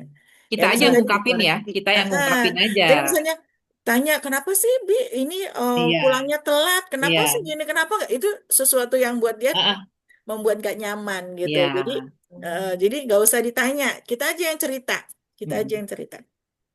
Cerita Oh, aja, Bun. Tadi Bunda nggak bisa tidur nungguin Abi. Gitu aja, nggak apa-apa. Gitu bisa. Soalnya nggak Ya. dikabarin. Coba kalau Abi Mm-mm. ngabarin, Bunda bisa nungguinnya tidur dulu nggak apa-apa. Nanti kan bangun lagi kalau udah pulang itu. Bingung loh tadi nungguin Abi gimana kepikiran takut Hmm. kenapa-kenapa di jalan gitu aja Bun. Ya Emang cerita bener kan? aja. Emang itu Mm-mm. kan yang kita rasakan Betul. ya. Heeh. Iya takut Jadi kenapa. cerita Tapi aja nggak apa-apa, oh, daripada ditanya. Kalau ditanya tuh iya, kayak diteror gitu, sama buat mereka tuh, hmm, mereka nggak suka gitu. Jadi cerita aja. Kayak iya. misalnya tadi, oh ya tadi Umi nungguin Abis sampai Oh, ketiduran, Umi oh, takut gitu ya, nggak oh. apa-apa. Ya Curhat, gitu. namanya curhat. Iya, sebenarnya pengen pengen ini, pengen nunggu sampai tidur tapi nggak bisa. Habis, Abi kalau ini lain kali ini tolong ya Abi gitu, ngabarin biar nanti di rumah tenang. Tuh. Gak apa-apa kalau masih ada kerjaan nggak harus buru-buru pulang. Kabarin berarti bukan harus buru-buru pulang, tapi ngabarin Umi aja. Mm-mm. Nyampainya juga walaupun dalam hati kita emosi jiwa ya Bun, digeget gitu ya. harus Tapi nada ya, lembut. iya lembut gitu ya. Agak-agak acting dikit Bun gitu. Acting tenang padahal dalam hati gitu. Jadi emang emang banyak harus banyak-banyak ternyata banyak sekali ya Bu Sarah ya. Perempuan itu luar biasa ya. Tantangan dan ininya gitu. Iya, karena kemarin kita udah belajar otaknya gitu ya. Kalau Mm-mm. otak laki-laki kan simpel, cuma terbagi tiga. Kalau kita kan Mm-mm. terbagi tujuh tuh kemarin, Iya. banyak gitu ya. Dan ini Jadi, prakteknya di komunikasi, efeknya jadi komunikasinya berbeda gitu. Komunikasi laki-laki itu kan merasa ah kalau nggak penting nggak usah ngomong gitu loh laki-laki itu, ya kak. Kalau kita kan mau penting nggak penting, ya penting ngomong yang penting gitu. ngomong. Tapi Yang nggak penting apa-apa, ngomong. yang penting laki-laki Pengennya itu semuanya iya. diceritain. Tapi Betul, yang nggak penting apa-apa, dan kita, suami kita uh-uh, seneng kok, Bu, dengar cerita ya kita. dengar, Dia seneng gitu. Suami itu seneng dengar cerita istrinya gitu ya.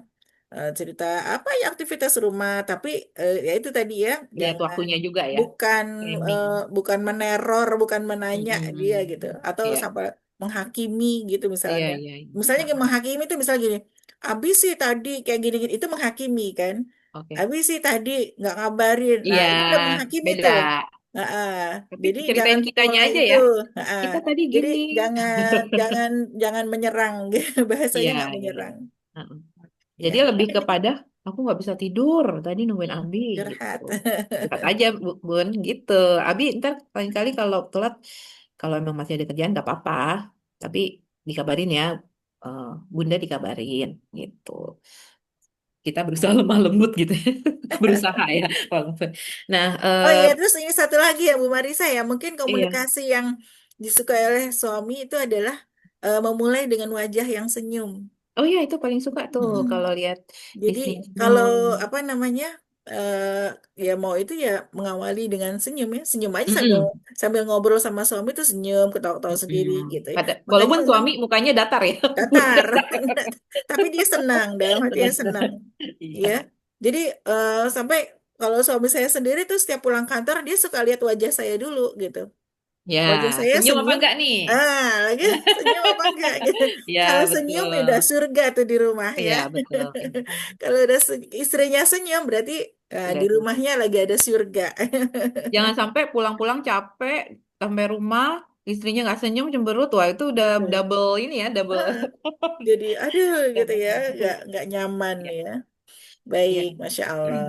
Jadi itu, Ya, ini terima saya kasih Bu Marisa dan Bu iya Sarah. sama Bu Yuni mudah-mudahan bisa ini ya berproses insya Allah. Amin. Ya. Kayak saya share lagi ya Bu Sarah ya. Ya ya, silakan. Nah ini mungkin lebih kepada sehari-harinya seperti apa gitu ya yang dikaitkan juga dengan eh Baik. sudah terbuka ya di Mungkin ini dulu. ibu-ibu bisa mengisi link presensi pada hari ini. Oh Silahkan iya. sudah di-share di chat ya. Oke, di sini kita coba kaitkan dengan apa yang eh, di pedoman dari Islam gitu ya tentang komunikasi dalam keluarga. Ke, tentunya kita semua sudah tahu bahwa keluarga itu madrasah pertama ya. Jadi banyak konflik rumah tangga itu bukan karena kurangnya cinta. Cintanya banyak, tapi kurangnya komunikasi yang efektif gitu ya. Kalau saya sampai karena saya suka dikasih hadiah itu sampai ngomong eh ya sekali-sekali pulang kantor bawa beliin apa kayak gitu ya martabak atau coklat coklat nggak apa-apa lah gitu. Aku seneng loh kalau dikasih itu nggak harus sering-sering sekali-sekali aja. Oh gitu. Oh iya deh nanti gitu. Jadi sampai begitu ya sampai sampai yang kita suka apa. Jadi makin lama dia makin mengenal kita dan makin paham gitu. Ya kita sukanya apa gitu ya. Nah, tapi kurangnya komunikasi yang efektif. Jadi di sini dikatakan bukan karena kurangnya komunikasi saja ya, tapi komunikasi yang efektif. Komunikasi yang bagaimana yang efektif yang tadi ada apa aja yang efektif masih ingat nggak lima? Yang masih ingat lima hal yang efektif ada apa aja? Ibu-ibu sebelum saya lanjut, pertama openness, keterbukaan, terus apa lagi? Yang efektif tuh, nggak ada yang mau Ih, jawab? empati, empati, Empati, terus apa lagi Bu? sportif, Suportif, terus positif, positif, terus sama kesetaraan. kesetaraan ya, nggak bisa merasa lebih. Nah, ini nanti Hmm. ada contohnya ya. Islam sangat menekankan adab bicara ya. Sementara ilmu komunikasi modern seperti yang tadi, teori Joseph A. De Vito memberikan kerangka praktis agar komunikasi berjalan sehat dan membangun. Nah, yang tadi ya ini ya udah betul ya, Bu Yuni ya. Keterbukaan, empati, mendukung, posisi tidak positif, dan kesetaraan. Nah, gimana sih? Nah, sekarang keterbukaan nih. Keterbukaan atau openness itu kejujuran dan musyawarah. Ada diskusi gitu ya, diskusi dua arah ya. Maknanya itu berani menyampaikan perasaan. Nah, ini tadi yang saya contohkan ya, Bu Yuni dan semuanya. Berani loh kita menyampaikan perasaan dan pikiran dengan jujur, tidak memendam emosi. Nah, dalilnya adalah dan bermusyawarahlah dengan mereka dalam urusan itu. Quran Surat Al-Imran ayat 159. Saya bacakan lengkapnya ya, Bunda, Ibu-ibu semuanya.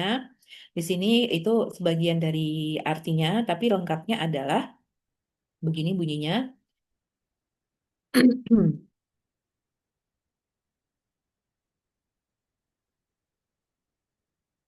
Maka berkat rahmat Allah engkau Nabi Muhammad berlaku lemah lembut terhadap mereka.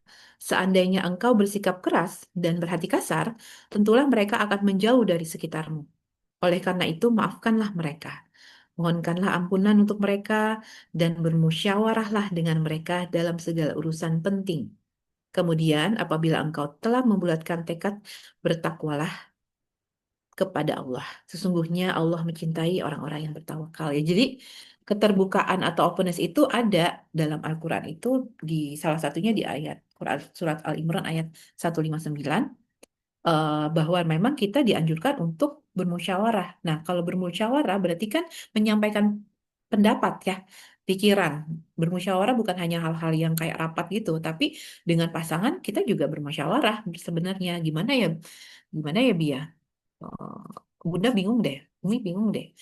Si kakak tuh biasanya dia kan begini, tapi sekarang kok kayak beda ya. Nah, itu sebenarnya bermusyawarah, menyatakan isi dan pikiran, dan kita berupaya untuk melibatkan pasangan atau suami kita untuk tahu apa yang kita rasakan dan juga untuk meminta dia eh, menyampaikan pendapat dia tentang hal itu.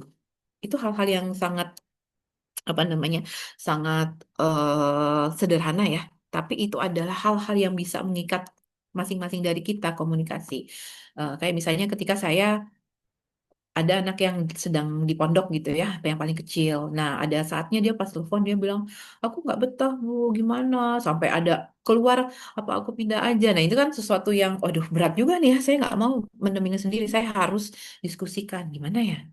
Dia tadi ngomong gini, enaknya gimana ya? Nah, kayak bisnis misalnya ya. Jadi ada hal-hal yang memang kita harus juga, misalnya contoh kasusnya di sini, seseorang ibu merasa lelah karena pekerjaan rumah tidak pernah dibantu. Dan kalau misalnya dia ngomongnya diam, tidak berbicara apa-apa, tapi dia diam, itu tidak efektif. Tapi meledak nanti gitu. Tiba-tiba marah besar tanpa sebab, anaknya bingung, tiba-tiba udah semua nggak ada yang perhatian sama ibu semua gitu ya. Nah, udah nggak usah ini apa namanya ibu jadi kayak bahkan keluar kata-kata kasar. Ibu mereka kayak pembantu. Misalnya di sini nggak ada yang mau ngerti. Nah, itu kan sebenarnya udah meledak. Kalau dalam ilmu psikologi eh, itu dinamakan karung goni ya, di mana kayak ibarat karung diisi terus sama pasir ya, penuh, tidak tidak penuh dalam kapasitas yang penuh, tiba-tiba dia eh, apa namanya bukan meledak ya, apa namanya hancur. Nah, sama dengan perasaan kita. Ketika perasaan negatif itu tidak kita ungkapkan dengan baik, tidak dirilis, suatu saat akan meledak, dan meledak itu bisa menimbulkan berbagai hal yang tidak baik. Makanya jangan sampai kita sebagai perempuan, sebagai ibu, sebagai pasangan, kita biasa memendam, itu tidak baik ya. Kita harus mengeluarkan apa pendapat dan apa yang ingin mereka pahami. Ibu sebenarnya capek dan butuh bantuan. Bisa nggak sih kita bagi-bagi tugas rumah bersama gitu ya, ya kan? Jadi kita bicara jujur dengan lembut lebih baik daripada diam lalu meledak gitu. Jadi ungkapin aja, ayo dong tolong kamu kalau habis makan dicuci piringnya langsung. Jadi kan nggak numpuk gitu. Kalau numpuk yang nyuci siapa? Ibu capek loh kayak gitu. Nah itu diungkapkan aja. Tapi jangan sampai didiemin anaknya berupaya mereka berubah tapi nggak berubah-berubah. Tapi mereka nggak ngerti kalau itu salah misalnya seperti itu ya. Jadi itu keterbukaan hasilnya adalah akhirnya lawan bicara kita, anak kita paham apa yang kita rasakan dan kita tidak harus memendam sampai kepada meledak gitu ya. Nah, kalau empati contohnya memahami dengan hati, mampu menempati diri kita pada posisi orang lain sebelum merespon. Dalam Islam, dalilnya adalah tidak sempurna iman seseorang hingga ia mencintai saudaranya sebagaimana mencintai dirinya sendiri. Seperti itu. Jadi, anak pulang sekolah, contohnya wajah murung dan nilai turun. Kamu sih males. Ibu lihat kamu jarang belajar, main game aja terus. Makanya nilai jelek gitu ya. Padahal namanya anak lagi sedih, jangan sampai kita menyerocos dengan eh, nasihat-nasihat atau tuduhan-tuduhan yang justru makin bikin dia down. Walaupun kita juga tahu bahwa mungkin kemarin dia kayaknya kurang effort ya belajarnya gitu ya. Tapi kita harus empati kalau orang lagi sedih, gak bakal mungkin masuk nasihat-nasihat. Kalau kita lagi sedih, senang gak Bu dinasihatin? Dia masih sedih nih, gak senang ya. Kita senangnya apa? Dimengerti ya. dimengerti, didengar, ya mungkin ditemenin aja gitu atau dipeluk gitu kalau ada yang suka physical touch. Nah, kalau efektifnya, ibu lihat kamu sedih. Ibu bisa bantu apa? Enggak kok, Bu, gitu. Oke, berarti mungkin dia masih belum mau ngomong gitu ya. Misalnya masuk kamar. Ya udah, ini makan dulu, paling gitu ya. Jadi kita bukan sama sekali nggak ngajak ngomong, tapi kasih hal-hal yang bikin dia tenang dulu. Tetap komunikasi, tapi bukan yang mencerocos. Kenapa sih? Ayo ngomong lah, gitu. Sedih kayak gitu, ntar ada apa-apa kamu ini. Nah, seperti itu. Apa nilai kamu jelek nih? Gitu ya. Kayak gitu. Jadi kita nyerocos. Kita lebih ya udah kamu mandi dulu, mandi nanti ibu siapin makan ya. Nanti jadi dikasih waktu gitu ya. Terus baru nanti kalau mau cerita nggak ada yang mau diceritain, kok sedih? Iya ntar aja Bu, misalnya seperti itu. Jadi kita harus sabar menunggu timing yang tepat. Sikap mendukung, suportif, menguatkan bukan menjatuhkan. Maknanya bahwa komunikasi dalam komunikasi tidak menghakimi, tidak menyudutkan, tapi memberi solusi. Dalilnya perkataan yang baik dan pemaafan lebih baik daripada sedekah yang diiringi dengan menyakiti gitu ya. Contoh kasus suami mengalami kegagalan usaha. Nah ini biasanya kita ibu-ibu tuh kan dibilangin jangan kayak gitu, udah dikasih tahu loh berkali-kali. Nah sebenarnya mungkin hati kita ngomong itu ya. Cuman kalau kita udah tahu ilmunya itu malah bukan menguatkan gitu ya, tapi malah apa menyudutkan, menghakimi. Walaupun dalam hati kita juga merasa dulu kan udah dikasih tahu gitu ya, tapi dalam hati aja mungkin ya ibu-ibu. Jadi kita keluarannya adalah ya mudah-mudahan ada jalan keluarnya, nanti ada gantinya gitu. Bismillah, mudah-mudahan kalau kita ikhtiar lagi bisa ada solusinya, misalnya seperti itu. Itu yang dibutuhkan suami ketika dia merasa terpuruk. Nah, itu yang dinamakan suportif. Nah, kalau sikap positif itu adalah gimana kita memilih kata-kata yang menenangkan, berprasangka baik dan memilih kata-kata yang menenangkan. Bahkan ada yang bilang analoginya seperti ini. Jadi ternyata laki-laki itu, kalau perempuan kan butuh sekali dicintai ya. Ternyata laki-laki itu yang butuh adalah ketenangan, gitu ya. Mendapatkan ketenangan dari pasangannya. Jadi intinya adalah bagaimana caranya kita senantiasa memberikan ketenangan kepada suami kita gitu ya. Eh, atau kepada anak-anak kita gitu ya. Ini bukan kepada anak-anak aja, kepada suami juga.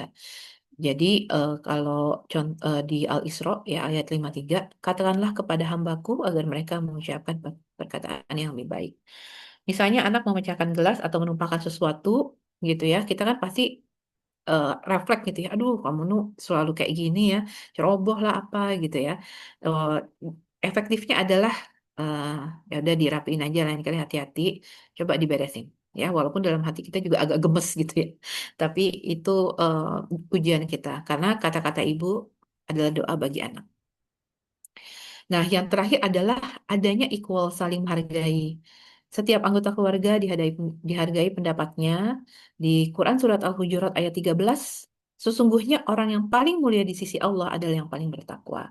Jadi bukan yang dari tingkat sosialnya atau ekonomi yang lebih tinggi atau mungkin pendidikannya lebih baik. Jadi kita nggak merasa kita lebih baik dari yang lain gitu. Karena di mata Allah takwalah yang hanya dilihat. Kalau misalnya memilih sekolah anak, ya ibu yang paling tahu kamu ikut aja nggak gitu. Ya coba sini eh, kamu milih ini kenapa? Kalau yang ini kenapa? Coba nanti kita lihat mana yang lebih dekat dari rumah, mana yang lebih kamu gampang, mana yang sekolahnya kurikulumnya lebih cocok gitu ya. Eh, Seperti itu. Jadi kita juga tanya pendapat anak ya. Jadi mereka merasa dihargai. Ketika mereka dihargai, pendapatnya akan tumbuh percaya diri. Nah, lisan ibu bisa menjadi jalan surga atau sebaliknya. Rumah yang penuh kata-kata baik akan dipenuhi ketenangan, ya. Jadi seperti itu contoh-contoh yang mungkin bisa saya sampaikan. Akan ada sesi lagi pertanyaan, Bu Sarah? Ya, boleh silakan. Mungkin ada ibu-ibu yang ingin bertanya. Ini tadi di chat ada istilah suami avoidant behavior. Oh, oke, oke, oke. Bagaimana tips komunikasi Ah, dengannya? ah, iya, ya. Eh, Avoidance tuh dengan kata lain kayak menghindar ya. Ya, Ya, avoid kan menghindar artinya ya. betul. Mm-mm, betul. Oke. Eh, jadi gini, sebenarnya kalau misalnya bertanya tentang avoidance, ada hal-hal yang perlu diketahui juga sih. Apa? Sebentar di chat, saya baca dulu chatnya. Oh, ini ada nih. Setuju yang mana nih? Mohon berkenan untuk mengisi. Oke. Avoidant behavior, apa bun tips komunikasinya gimana? Oke. Oh ya. Jadi avoidant behavior itu misalnya dia senantiasa nggak mau komunikasi ya atau menghindar. Nah, ini perlu ditelusuri juga sih sebenarnya. Apakah dari awal dia seperti itu atau ada hal-hal yang membuat dia seperti itu gitu. Jadi kalau avoidant behavior kita harus deep talk. Ada satu hal, ada satu momen ya ketika misalnya mungkin menjelang mau istirahat malam, mau tidur gitu misalnya, kita deep talk kepada suami kita dengan dengan bertanya yang bukan investigasi gitu ya atau eh, pertanyaan-pertanyaan yang membuat menyudutkan. Avoidant itu kan berarti artinya dia kayak menghindar, padahal kita pengen ya ada komunikasi atau mungkin kita pengen dia berkontribusi. Kita sampaikan aja. Kalau memang dia tadinya nggak seperti itu jadi berubah avoidant, bisa kita mulai dengan eh, abi atau ayah gitu ya, atau siapalah memanggilnya gitu ya. Eh, Abi, boleh nggak sih Umi ngomong sesuatu gitu ya? Abi itu ada yang lagi dipikirin atau ada sesuatu yang lagi butuh pemikiran atau ada masalah apa gitu ya. Nah itu Umi nggak tahu Abi lagi mikirin apa. Cuman Umi pengennya sih kita ada waktu-waktu buat ngobrol gitu ya. Kita ngobrol kayak dulu lagi atau ada kita bisa sekali pergi bareng gitu. Nah, mungkin dimulai dengan itu aja. Artinya dimulai dengan atau mungkin kalau misalnya sensitif untuk ditanya, langsung aja seperti yang saya tadi bilang ke Bunda Yuni ya, Bi, Umi pengen deh ada waktu pas di rumah sebentar aja nggak apa-apa lah. Kita ngobrol-ngobrol gitu. Boleh nggak? Gitu. Umi cerita, pengen cerita-cerita aja yang Umi alami hari-hari ini, atau ngobrol anak-anak gitu. Jadi, atau kita misalnya kasih kesempatan, misalnya suatu saat dia kebiasaannya nih, misalnya nonton TV atau pegang HP gitu ya. Boleh nggak misalnya Umi minta waktu gitu buat ngobrol sama Abi. Tuh, jadi saya juga perlu menelusuri juga ya avoidant behaviornya ada timing yang dia berubah atau dari awal seperti itu gitu. Begitu Bu Lisa. Bu Lisa ya, kalau nggak salah yang nanya ya. Lisa Wardani bukan?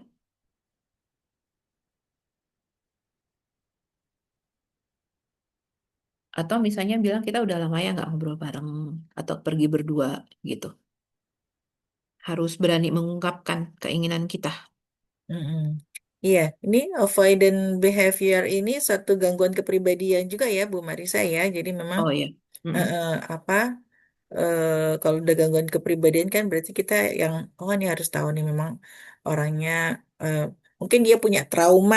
Biasanya Mm-mm. sih ini kan karena punya trauma, mungkin dia pernah tadi ditolak dengan lingkungan, ada Mm-mm. penolakan-penolakan dalam lingkungan sehingga dia menarik diri gitu kan dari lingkungan gitu Hmm. ya.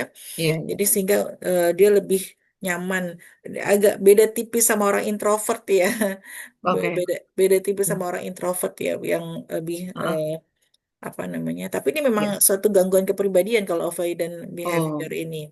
Gitu. Jadi memang ada ya. kasus khusus dan biasanya kalau sudah gangguan Mm. kepribadian, mungkin tadi dia berawal dari penolakan ya, penolakan Ya. dari lingkungan. Mungkin dia pernah punya pengalaman dibully, mungkin waktu Mm. SD atau SMP atau SMA, sehingga dia takut untuk bersosialisasi lagi dengan orang lain. Nah, itu kita perlu kalau memang suatu gangguan berarti mungkin memang butuh ahli psikolog gitu mungkin ya Bu Marisa ya. Ya, jadi Mungkin menjaga butuh jarak ya, menjaga ya, jarak. ya jadi Jadi, menjaga jarak. mm-mm. Betul yang dikatakan Bu Sarah. Jadi dia menjaga jarak secara emosional supaya dia tidak tersakiti karena dia pernah mengalami ketidaknyamanan, penolakan gitu ya. Sehingga dia terlihat cuek gitu ya. Ya, Terlihat cuek, menghindari kedekatan intens gitu. Nah, sebenarnya yang dibutuhkan orang-orang avoidance sebenarnya adalah perasaan diterima dan kenyamanan. Kenyamanan ketika dia mengungkapkan apa yang dia kenyamanan sehingga dia berani untuk mengungkapkan apa yang ada dalam pikirannya dan berkomunikasi. Jadi memang eh, apa tantangan punya suami avoidant behavior ini pasti dikaitkan dengan bisa jadi pola asuh gitu ya. Betul tadi kata Bu Sarah bisa jadi pengalaman masa lalu atau di pekerjaan gitu atau apapun yang membuat dia tidak berani untuk mengungkapkan perasaannya, berkomunikasi, dan menghindari relasi sosial gitu, karena takut ditolak atau hal-hal yang membuat dia akhirnya tidak nyaman. Jadi, salah satu caranya memang adalah bagaimana membuat diri kita itu sebagai pasangan gitu ya, adalah orang yang terima dia dulu seperti itu, dan kita berupaya untuk paham kalau misalnya dia seperti itu ada sebabnya. Minimal dia kalau dekat kita, minimal ketika bersama kita dia tuh tenang gitu ya, minimal dia nyaman, entah itu dia belum mau untuk banyak bicara, itu nggak apa-apa, itu berproses. Yang penting kita tunjukkan bahwa saya ada buat buat kamu, buat Abi atau buat ayah, saya istri yang bersedia untuk mendampingi untuk nanti ada lama-lama bisa untuk tidak tidak traumatik lagi gitu ya, bisa untuk terbuka lagi kepada minimal kepada istri dulu gitu ya, kepada anak gitu, seperti itu. Jadi kita jangan gus karena gini, energi kita akan mempengaruhi bagaimana energi dia gitu ya. Kalau kita merasa intinya kita terima dulu keadaan itu, jangan denial, kita terima, terus kita banyak berdoa untuk biar dia semoga dia nyaman. Kalau dia nyaman dia akan open gitu. Jadi kunci dari keterbukaan adalah em, adanya kenyamanan dulu. Kenyamanan bahwa kita tidak akan menghakimi, bahwa kita tidak akan menyudutkan dan sebagainya gitu. ya, Jadi mungkin insya seperti Allah. itu. Hmm. Iya, saya jadi teringat dengan Bunda Khadijah ya Mbak Marisa ya. Iya, iya betul. Oh, luar biasa ya ketika Mm-mm. saya sendiri bagaimana Bunda Khadijah itu bisa benar-benar membuat Rasulullah nyaman dan ingin Iya, pulang. betul. Bayangkan ketika ayat turun itu pertama kali, Rasulullah ada di atas Gua Hiro itu kan tinggi ya, Iya. di Mekah, Mm-mm. kemudian dia Mm-mm. pulang ke rumah mencari Bunda Khadijah dalam keadaan hati yang Mm-mm. galau gitu ya. Betul, Tapi betul. yang dicari adalah Bunda Khadijah gitu kan. Mm-mm. Itu Mm-mm. kan dia nggak pulang ke rumah, nggak nongkrong di kafe gitu ya untuk menenangkan diri atau nongkrong di masjid misalnya atau di mana untuk menenangkan diri enggak. Mm-mm. Tapi dari Gua Hiro beliau turun turun ke bawah yang terjal begitu dan Mm-mm. mencari pulang ke rumah Langsung. Bunda Khadijah yang dicari. Dan luar biasa juga bagaimana Bunda Khadijah komunikasinya ya, Mm-mm. menyamankan Rasulullah, kemudian memberikan pujian, ah itu tidak mungkin, engkau ini Mm-mm. orang baik, engkau ini selalu menjalin, pokoknya yang diungkapkan kebaikan-kebaikan Mm-mm. Rasulullah gitu, bukan Iya, bukan malah merendahkan iya. atau menghina suaminya gitu kan ya. Betul, Justru betul. ketika suaminya sedang terpuruk gitu kan, ibaratnya mentalnya gitu kan, Mm-mm. sedang Mm-mm. mentalnya lagi jatuh, tapi Bunda Mm-mm. Khadijah itu menguatkan dengan kata-kata Iya, yang luar biasa, Masya Allah. Dan itu mungkin tidak mudah ya kalau iya. istrinya tuh tidak memiliki iman Mental yang yang kuat. mental yang Mental kuat dan iman. juga, gitu kan. Terus makanya makanya ibu istri itu perlu bahagia ya, Mbak Marisya ya. Perlu kita Betul, perlu betul, punya betul. mental yang bagus juga, perlu bahagia, perlu agar kita bisa menguatkan suami kita ketika dia juga mentalnya sedang down gitu, seperti Iya. yang pernah dialami oleh Rasulullah SAW. Masya Allah ya. Bahkan mungkin Bunda Khadijah juga tidak berkata-kata apa-apa awalnya. dia langsung menyelimuti aja gitu loh. Betul Jadi ya. itu yang dibutuhkan oleh orang yang sedang cemas, bukan Bisa milih ditanya-tanya. nih betul. Jadi Ya, nggak banyak nggak Mbak, ditanya, Mbak, nggak infograf. diserang dengan Iya, pertanyaan-pertanyaan ya. iya, kamu dari Kalau mana kok? Kok begini gitu ya? kalau kita lebih Heeh. banyak kenapa Abi udah Iya, gitu iya. doang ya. Kenapa Abi kenapa ya Iya. udah panik duluan ya. Udah ikut panik ya. Tapi Bunda Khadijah luar biasa ya. Ketika diminta untuk selimutin ya udah selimutin, membuat Iya, nyaman tadi ya Bu iya, Mercy ya. betul. Nyaman Membuat kemudian nyaman. baru apa dikuatkan ya Bunda Iya. Khadijah luar biasa Masya Allah. Jadi kita nggak usah gimana-gimana. Yang penting kita bikin dia nyaman di rumah, bikin dia membuktikan bahwa saya istri yang menerima kamu apa adanya gitu ya. Apa adanya dalam konteks dia paham apa suaminya itu ada hal yang perlu ditemani, perlu diperbaiki gitu ya. Itu dulu gitu ya. Jadi kenyamanan itu muncul sehingga nanti selama kelamaan muncul keterbukaan. Kalau udah terbuka biasanya ada trust tuh, kepercayaan untuk mengungkapkan apa yang kayak Rasulullah kan dia kan karena nyaman dengan Khadijah, Bunda Khadijah, dia pulangnya ke Bunda Khadijah, terus Betul. dia tahu Bunda Khadijah nggak akan menghakimi, nggak akan menyudutkan. Jadi Mhm. eh, pasti memberikan dan benar, diselimuti, bukan ditanya-tanya. Nanti ada saatnya Rasulullah bicara langsung apa yang dialaminya dan tidak terburu-buru ditanya oleh Bunda Khadijah gitu ya. Dan Betul. menanggapinya juga suportif tadi ya. Oh iya, apa yang tadi ya, yang tidak apa maksudnya artinya percaya bahwa apa yang Rasulullah katakan itu benar gitu, suportif gitu. Karena kan salah satu orang yang pertama kali percaya kan Khadijah ya, Khadijah gitu, pertama. beriman ya. Jadi Mhm. seperti itu, Bu Bu Lisa ya. Masya Allah. Itu ada hal lain yang saya tuh benar-benar kagum dengan sosok Bunda Khadijah sebagai istri Mhm, itu. mhm, mhm, mhm, Ya, di antara lainnya adalah mhm. bagaimana Rasulullah itu suka membaca Quran di pangkuannya Bunda Oh ya ya Khadijah. ya ya betul Itu betul. luar biasa kan ya?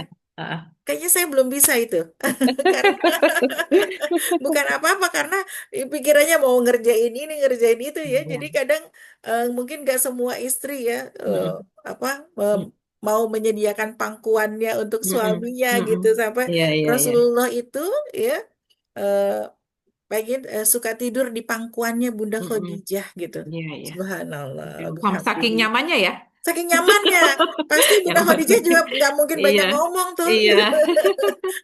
Nggak mungkin banyak apa namanya Ah, tadi iya bertanya ya nggak betul. mungkin kenapa Mhm. sih Iya. kenapa sih ya aduh ya Jadi kita harus kayaknya tahan banget ya, tahan nih, tahan mulut dulu. tahan tahan lisan ya masya Allah Tahan tahan lisan. lisan ya sehingga apa namanya Rasulullah sampai tidur di pangkuannya Bunda Khadijah itu suatu hal yang luar biasa masya Allah baik mungkin Ya, ada ini yang ditanyakan kembali. saya jadi ingat satu contoh juga, Bu Sarah. Em, jadi ini istrinya sebenarnya nggak ada seseorang, ya pokoknya ada kisah ya, laki-laki itu eh, cerita istrinya tuh soleha sekali, maksudnya baik, sudah mengerjakan segala pekerjaan rumah tangga. Cuman ada satu hal yang dia merasa agak kurang nyaman, yaitu ketika dia pulang ke rumah, dia minta waktu dulu. Tapi istrinya belum apa-apa udah nanya-nanya, kau kenapa ini gimana ini?" gitu, Nah, gitu ya. loh. Jadi itu yang mungkin satu aja sih yang dia bikin gak nyaman. Sebentar tunggu, maksudnya saya mau ini dulu, rehat dulu. Dan Iya, ternyata mungkin mungkin istrinya belum paham tadi ya yang tentang iya, bahwa laki-laki punya otak yang berbeda dengan iya, perempuan gitu kan. Ya, dan butuh waktu untuk loading dulu gitu betul ya. betul. Jadi Bahkan kalau materi pulang dari materi pulang dari itu pulang dari kerja, materi dari Bu Aisyah Dahlan yang memang butuh 10 menit Bu buat loading dulu di rumah gitu. dan kita apa namanya harus siap-siap minimal senyum gitu ya. Ya, ya. Menyiapkan wajah tersenyum. eh, jadi mencari surga yang mudah aja gitu ya. Surga Heeh. ya, surga di rumah itu sebenarnya paling mudah harusnya ya buat kita ya. Iya, betul betul. Jadi seperti itu Bu Lisa, mudah-mudahan bisa menjawab. Jadi kita ciptakan kenyamanan, apa yang dia suka, kita eh, siapkan, mau suka makanan apa ketika pulang, minuman gitu ya. Pokoknya intinya nanti ada saatnya ketika dia merasa nyaman, kita adalah orang yang misalnya paling tempat yang paling dia nyaman untuk membuka diri gitu, seperti itu, tanpa menghakimi. Ya, mungkin ada lagi yang ingin ditanyakan?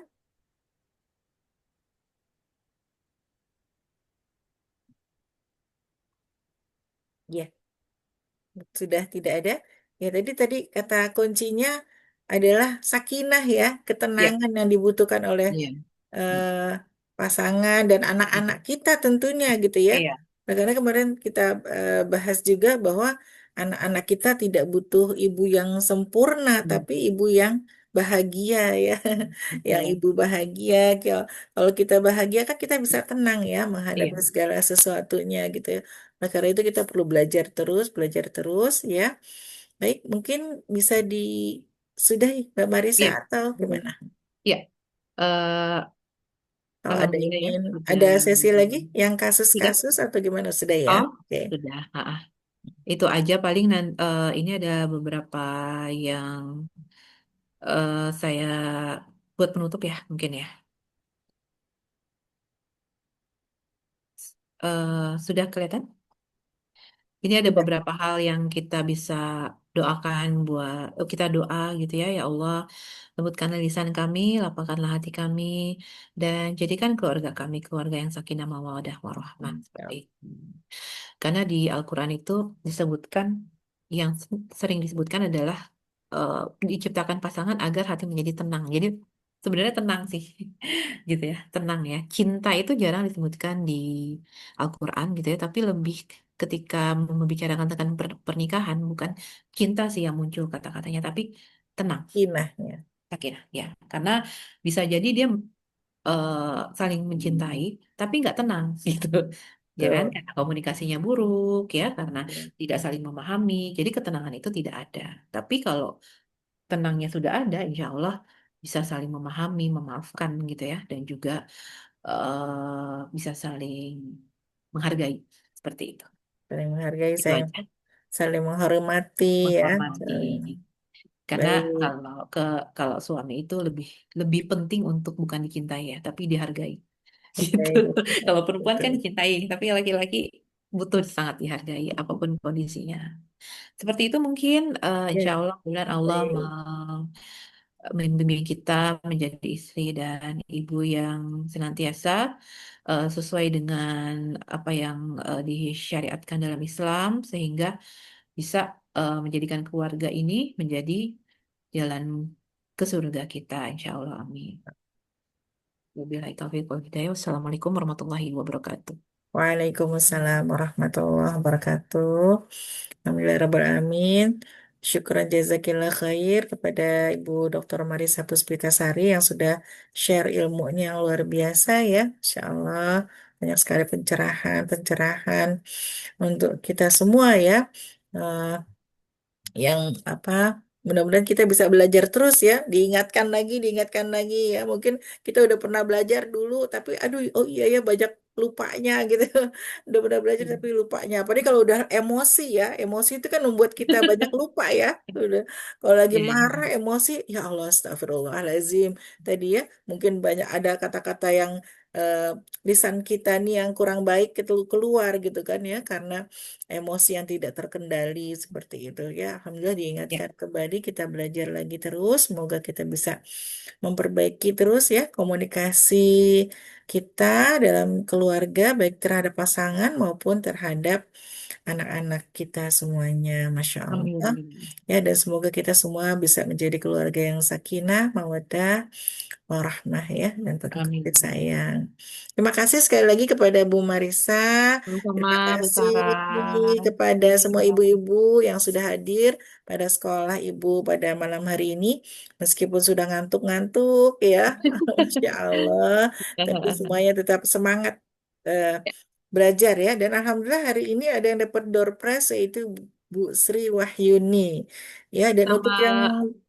pekan lalu belum terkirim, ya Insya Allah Alhamdulillah. nanti apa namanya akan dikirim oleh panitia ya sekalian ya. Semoga eh apa namanya, kalau nanti belum terkirim juga mohon diingatkan kembali. Baik, terima kasih. Kita tutup pertemuan kita. dengan membaca hamdalah, alhamdulillahirrabbilalamin, Alhamdulillah. kita bisa foto bersama, mungkin